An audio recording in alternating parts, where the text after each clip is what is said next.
Hello, Mr. Chen. Hello, Mr. Adriena. Adriansky. All right.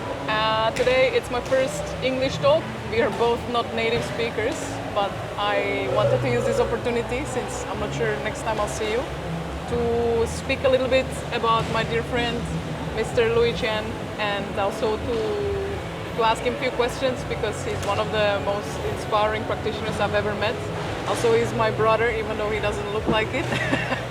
And he's one of the most special beings I've ever met. So I would love to use this opportunity to ask him a few questions and to maybe share with some of my students or with anyone who is interested to hear more about your journey. So first of all, just introduce yourself very briefly. Like, what are you doing? You're now in Phuket, Thailand. That's important to say. We had a 2-week intensive with our dear teacher, Tuan Rueda, in Chiang Mai, and then we moved here for some training that we are not doing at the moment because we're both fucked. And yeah, just introduce yourself briefly and just few words. My name is Louis Chen. That's my real fake name, you know. So everybody calls me that if they know what's going on. Yeah. And I've been knowing Adriena for close to 2 years. Close. Yeah. A year and a half. Yeah, a year and a half. And yeah, it's we just get along pretty well, you know. It's a shared suffering that we went through. We went through a lot. That's why sometimes you feel like I'm knowing her more than 2 years. Yeah. Right, Louis. So how did you get into the whole movement training? Because I wouldn't say that this is what you're doing these days, because that's how we started. And I think when you started with Juan, it's like 4 years ago now, that was more with this general idea of studying more subjects at the same time. But it's, as far as I know now, it's very different, the subjects that we are studying. Yeah. So how did you get in, and what were you looking for?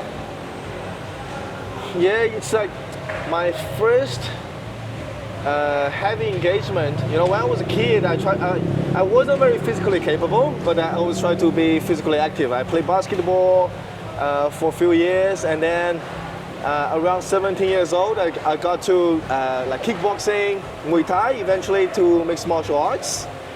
And from there, you know, you just see the figure Conor McGregor. There was the time, you know, there was the era, this is the tendency.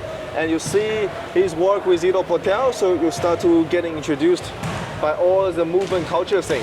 Yeah, and it's, you know, by the intrinsic nature of mixed martial arts, at that time it just really gets along. People just being attracted to that type of modality of training.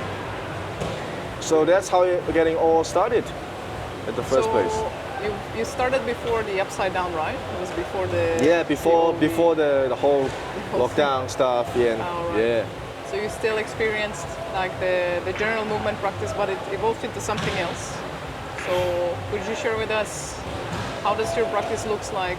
Because when I met Louis first time was when me and my friend Danny's son came to Melbourne for the intensive. Louis took us to his home, to his family, not knowing these two crazy Czech people. And the first night when Jack came as well, it was 11 p.m. and you guys started working on your one-arm handstand.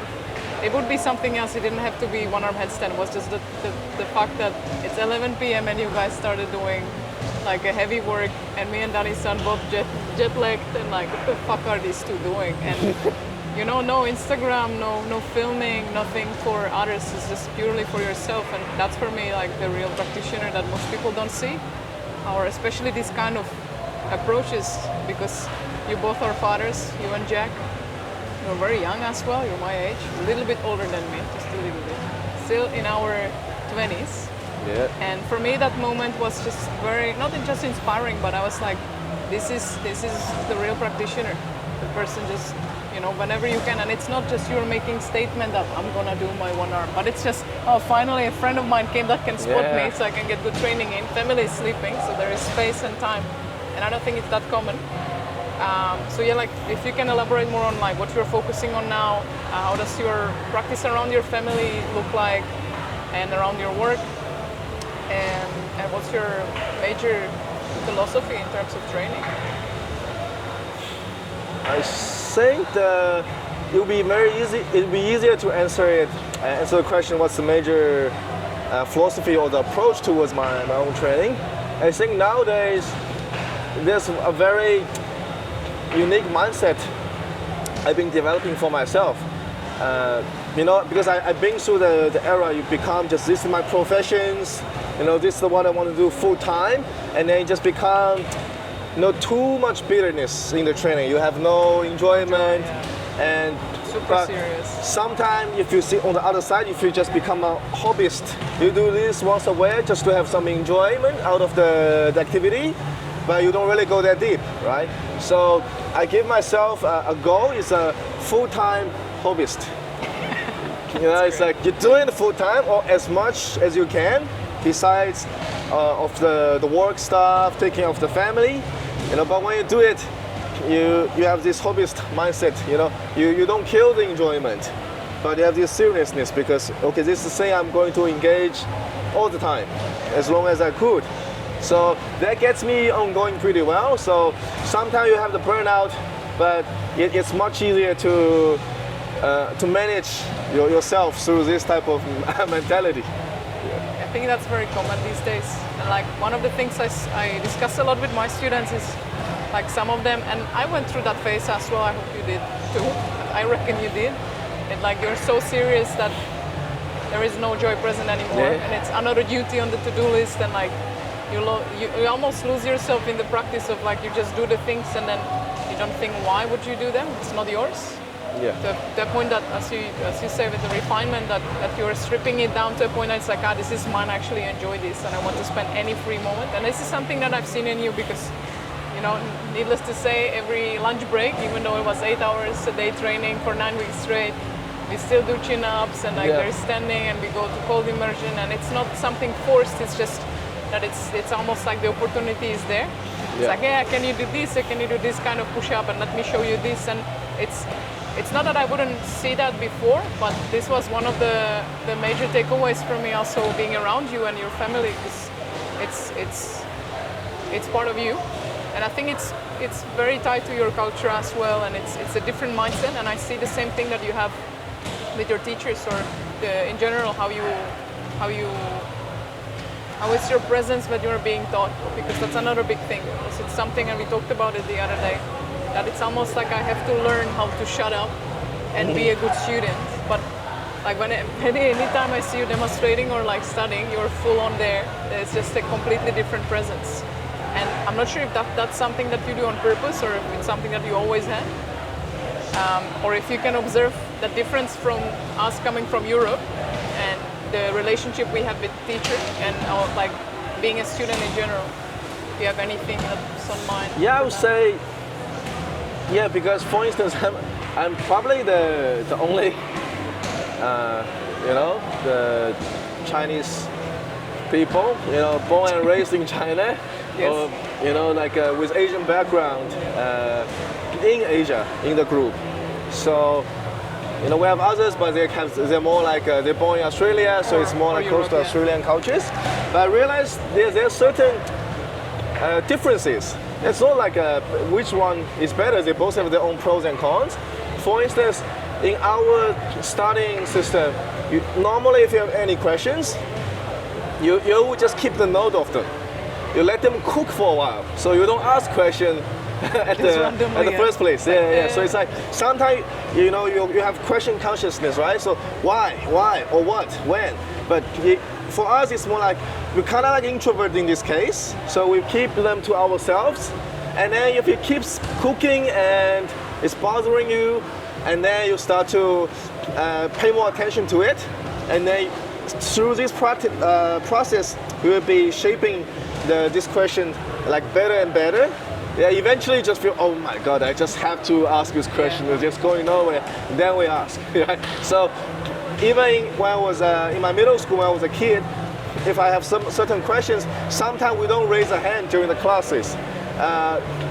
So you will like carefully approach the teacher, and then you communicate like whether this question is appropriate or how you feel about this type of question, because you're just too concerned in a way. It's like, am I wasting everybody else's time? Things like that.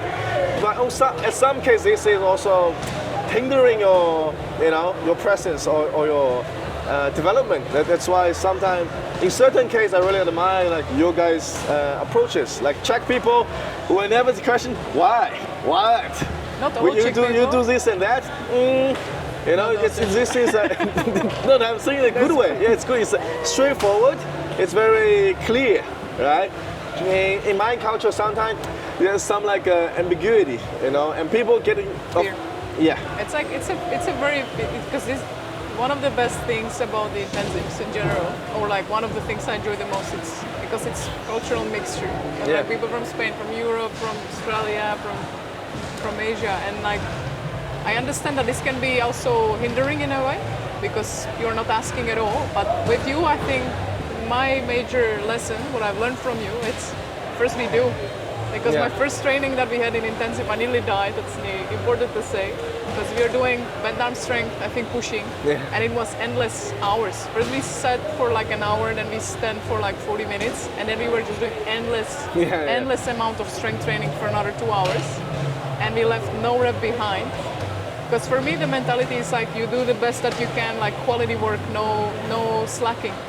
But with you, you took it to another level. There is just no question. We're just gonna finish it. There is clear mindset. There is no whinging, no ballast around. And similar thing with like when some material is presented, some people or myself before a lot was like, why? And like I would get punched for that in Asia probably, or if I would have been studying in different times.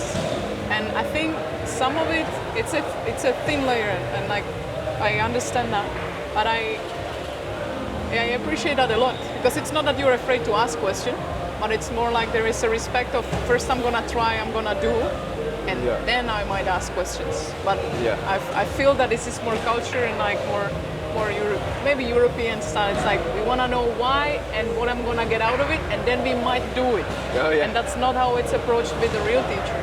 And I think we are missing a lot of that because you choose the trainer or you choose the teacher. I wouldn't dare it's a teacher, but you hire a trainer and it's like you're gonna guarantee me the results. You're gonna work out almost for me, and then right. I might put some effort into it. But that's not how it works.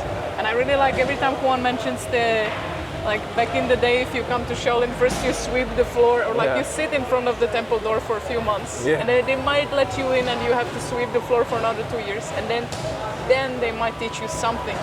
And I think it's missing a lot. But every time I train around you, it almost feels like my internal practitioner gets upgraded to a different level just by the way that you approach training. And it's something I wanted to talk about and mention because I think it's something that you do.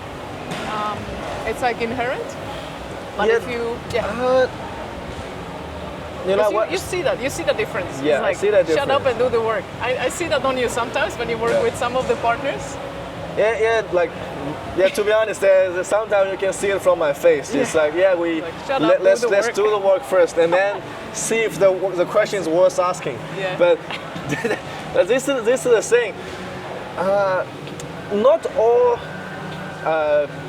people in my culture they do this, but it's quite common. It's like we're operating a lot through like feelings, or because maybe we're too introverts in certain case. So if we have like a healthy dynamic, or I feel you're trustworthy, I can trust you, I have a good feeling towards you. I don't know why, but I feel you're likable, and then if you throw any event or teaching, I will just commit because like sometimes for me, I operate upon the feeling, the trust. Yeah. So in that case, I wouldn't always doubt, especially with Juan. I know him for a while, and I have this like trust towards him, and I know, he having the same thing towards me. It's like he wants to take care of his student. He wouldn't do anything stupid for his students. We just have this trust. So I normally don't raise too much questions. Of course, technical questions. If I'm not sure, I will ask. But nothing more than it's like, what do you try to get out of this? Before you're doing it. I normally don't function like that. It's only like again, like we do it repetitively, and then there's something keep showing up, that's when I start to ask the questions. Yeah, but I know where they come from because my clients, it's like whenever I introduce something towards my clients, they ask me why. Like, is it worth my time? Is it gonna be good for me? Or is it gonna be the best result I can ever get? Maybe there's something less painful and more effective. But I understand it. It's like human rationality. Yeah. What do you think, like, what does it mean to be a student? What does it mean to be a good student for you? This is a very tricky question. Yeah, to be a good student, I would say being very honest towards yourself. I think that because sometimes I think the trap is whenever you become a student, the dynamics start to become tricky. It's like in my middle school, I have very strict teacher. Whenever she's around, everybody was sitting so upright or was writing their notes like this, right? Whenever she goes away, it's just, finally she's away. So I think that's one important part. You're showing the respect towards your teacher's presence, but also you should be able to maintain it outside of it. So that's what I mean by being honest towards yourself. You not just want to keep it like as a show. It's good in the beginning, but you want to, how do I put it, make it a part of yourself, part of who you are over the time. I think as long as you have the intention like that, that's when the fake it until you make it falls into the right category, right? So I think that's the major criteria, being very honest towards yourself, like what you want, what you need, what's your drive. If you're always clear with that, even eventually you break apart with your teacher, there will still be a happy ending for both parts. Yeah. So you've been teaching for a second year now? Mainly in Melbourne. Eventually you're gonna take over China. Take over China. Louis Chen. Wouldn't dare to say that, but that's my plan. Yeah. So, because we discussed, like, when you start teaching in general, like you start one-on-ones and you don't do my favorite phrase, you have to say it. So when people approach Louis, because you're in like major fitness for now, yeah, you also teach like outside in the martial arts facility, right? And like you've got some of that, but still major work is with public. Yeah. So people come, usually want a little bit of this, and a little bit of this, and a little bit of yeah. And it's a phase, but like every time we talk, like for me, the main goal is to be placed in first where I can use my expertise, because I don't think many people know what you know in a way that have crazy skills as you do, because needless to say, like having even the strength attributes that you have, the planche, like the handstand push-ups, handstand, one-arm handstand work, and all this kind of stuff, it's not very common, in combination of understanding many principles from traditional martial arts and actually still practicing traditional martial arts, and on top of it doing something like complex riddles such as MMA sparring. So like that unique combination, I think it's an expertise in a way. So teaching wise, at the moment, you still enjoy, I know you enjoy getting people stronger and like and so on, but where are you heading? Like what is the goal with teaching? Where do you see yourself? Or like having a big group or smaller group, one-on-ones? Yeah, it's an interesting phenomenon. It's funny when we talk about it, right? But it's real. Everybody, whenever they first start their journey, it seems always like that. Yeah, and that's like one of my. I don't think it's bad. Yeah. It's just stages. Especially, I did some reflection towards this type of phenomenon. I think it's. Our time, it's like commodity economy. People aesthetics. just treating the body as like some commodity you can have. Aesthetics. Like you pay $2,000, you have better biceps. You have $3,000, you have better triceps. That type of mentality. So, first of all, I would like to, I wouldn't say no to those people if they really want to train. But my goal is over time they can have a new ideology, a new way of thinking about their own body. You know, there's not always this third point of view, as your body is something that's laying on the bed. You just try to analyze it, you know, as an object. They can know better about. That's why I enjoy like teaching people acrobatics, you know, some locomotion, things like that, or even rhythmic, because that's really engaging like the first point of view of their own. Yeah, that's what I mean. The different view for people to understand their physical reality. It's not always how it looks like in the mirror. It's also how it looks like, you know, how you feel, like this, like from inside to the out. Yeah. That's the ultimate or the fundamental goal I'm having for others. Through what do you enjoy teaching the most? I know you enjoy teaching people or getting people stronger. Yeah. I got I had like three pull-ups when I came in those 9 weeks outside of classes doing pull-ups all the time. Yeah. I got brutally strong during the intensive. Under the tutelage of Louis Chen. I'll put it this way, any subject that make people, you have the word in English would be like whinging, right? They're complaining about certain things. Whinging, yeah. To get people whinging and then but they will keep doing it with enjoyment. So whichever the subject is, I enjoy the most. Whether if they try to be stronger, it's like, oh god damn, why do you ask me to bring my elbows in? Like why is chest to the bar? You know, but on the meantime, they aim for the high standard and having the better quality. Is it fair to say that you like to bring people to their highest or to higher standards? Yes. Through their physicality. Yeah. Depends on what they need and what they want. Is there any other material you enjoy teaching besides the string? Like games. I like to teach people like gaming setups. That's why if I go through like sparring development, you know, you design certain games for people to engage with each other. You have right amount of the heat, but it's also safe.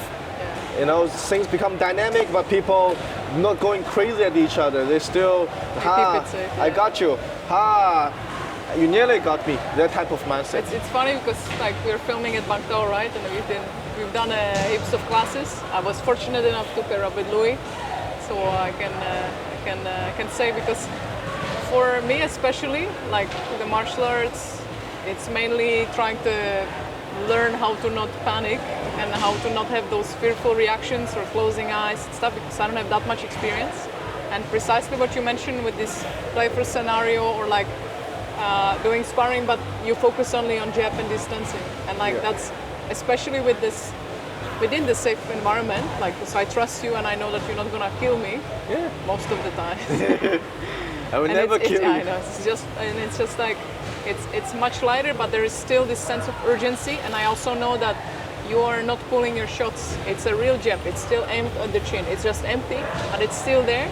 But it's safe scenario, and I think this is, and we discussed this also with Juan, and I think during the intensive we did heaps of games as well, because I found myself massive benefit in engaging in martial arts, but it just has to be through a safe scenario, and like this is something that it's also an art to be able to create that scenario, because if you just rock up in the class, you usually end up being smashed, because you're a beginner. So I think like this is something that I see you teaching in the future as well, like taking beginners through mainly principles and using as the means you use the martial arts, such as even grappling or like stand-up or boxing or kickboxing, because it is a different aspect, like you're engaging different aspect of yourself. I didn't see that before, like when I got asked, one asked me why do I enjoy boxing so much, and I think it's precisely this, because there's so many factors. There's the coordination, there is the speed, the footwork, the dynamic changes, but also you have to be sharp, because otherwise you're gonna get punched in the face. Yeah. And I think all these things together, it is a play, but it's very specific play. Yes, so, that's right. Yeah, I can see you teaching that in the future, staying in Melbourne. Yeah, because with this one, I think it comes to the experience of having a little kid. You know, like it's another thing. Yeah, just realize the most of time for kid to learn as a little human being, to understand the rules of the world, or to establish the views towards the world, it's always through the games. And when they play the game, it's like you have to be really serious. It's like serious play. Like laser tags. Playful. Yeah, like laser tags. It's, Saturday nights. It's 10 like p.m. those activities. Yeah. So you see those insights, and then you see it, even if being applied to adults, right? When they're having the fun, it can help people to reshape the worldview at some time. Like I have some clients, they're doing 9 to 5 job. You know, they feel beaten up all the time or mistreated by the boss. They every day just like A to B, B to C, mainly C here, to A, etc., etc. So you help them to break those patterns. Yeah. Be less serious. Yeah. All right. Last question. 2 questions. One, because you're a father, and I feel like it's very close to teacher role. What are the things, because it's always a question, because I don't have kids yet, so I always get asked by my students, like, how would I approach training kids, or what is the best for them? And since you're a practitioner and like, you know, Moran is amazing, what would you recommend for parents maybe, to how to either being a good example for their kids, which we pretty much know the answer, and how did it change you as well, and what are the aspects that you want to introduce into his lives to make sure that he has all of that available? Oh. Or anything that comes to I'm mind. not even 30 years old yet, so this might be like, but it's a tricky question because I had my kid when I was very young. But I have some good observations. I think the kids, because they're super sensitive, right? Instead of just saying the rules verbally, they pick up things by the full package. That's why even when parents have a fight, and they try to act normal in front of the kids, they will pick up there's something wrong. You know, you had a fight before. Yeah. So the best example for kids is just just manage or regulate your presence in front of them. You know how you want them to be. Then you have to really act like a physical role model. It sounds like old cliche. Yeah, but not really, because like, you know, like we rocked up and we see your son doing, or Moran, I can say his name, right? It's not a secret, I hope. Yeah, it's not secret. See Moran doing horse stance, you know, and like and doing chin-ups and like swinging on the rings, and like seeing you standing all the time or practicing all the time, because I think that you don't have to tell him to do these things, because he sees you and he's like, I'm gonna beat my father, or like I'm gonna stand like my father, and I think it's massive. Yeah. It's like you lead by an example, and then it's like, how come your kid is so active? You know. Yeah. Not always, probably. That's the best way. Yeah. I see what you mean. All right. Last question: where can people find you, and how can people contact you? You can promote yourself a bit. I mean, I'm not, You're not a big social media guy. I'm not a big social media guy, but at the same time, I'm not a caveman, internet caveman. So it's easy to find me through the internet. Anybody can send me business inquiries through my email, and I work very straightforward. I'll tell people my schedule and my rates, and if you accept it, we can work with it. If you don't accept it, bye-bye. So that's basically it. Yeah, things are simple, but in Melbourne, that's where we're gonna start. At least for the incoming year, we try to organize more events, organizing more sessions, group sessions and one-on-ones. There will be more availability.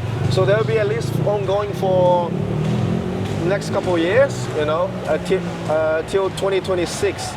And after that, one of my plans is to start to organize more events in Asia, like in China region. And at that time, it will be more portal, or it will be the opportunity for me to open up the online courses more and more. Perfect. That's the schedule or the plan at the moment. From my side, if I wouldn't be on the other side of the globe most of the time, I would train, I would use this opportunity, because there is very few practitioners like yourself, very few teachers like yourself, and ongoing, still developing. So that is a great opportunity. Thank you, Louis, for the chat. I think it's the first one from many. And Thank if you. you're interested, just message Louis either on Instagram or on his email. I'll keep it in the description. I hope that you're gonna come to Europe. I like Europe, so Supposedly you'll yeah. be in Europe for probably 2-3 weeks yeah. during the intensive. So that might be also an opportunity to meet. And yeah, until next time. Thank you, Thank you. Adriena, Pecinova. Добрый